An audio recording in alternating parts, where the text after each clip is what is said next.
When I criticize Teacher Evelyn Caja, at least Teacher Evelyn Caja was already wake up. She drinks lots of coffee because she support Rodrigo Duterte and Ali Khamenei. And we must support for Mojtaba Khamenei and Sara Duterte.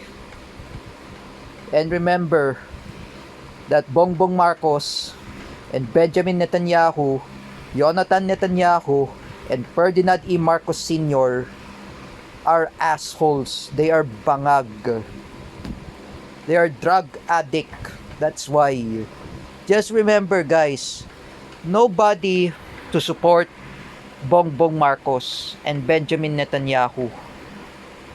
To all Filipinos and Israelis out there, don't watch the speech of Benjamin Netanyahu, even Bongbong Marcos, even in his sauna. Don't watch his speech. I had enough of their nonsense and foolishness, because I know I was very angry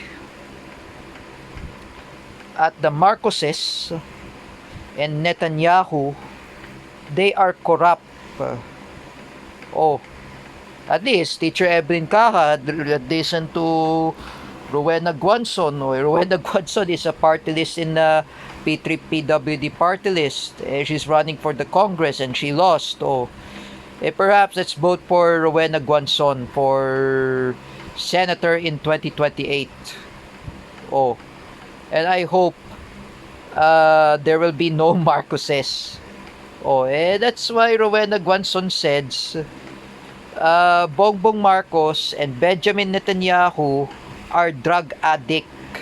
They're using cocaine. That's why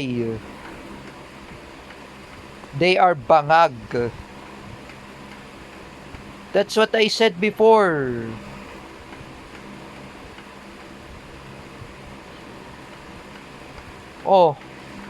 Like I said before, nobody to support Marcoses. I only advise to Mami Ellen Olea. Don't be a Marcos loyalist, Mami Ellen Olea. Be a Duterte supporter. Don't be a Marcos loyalist.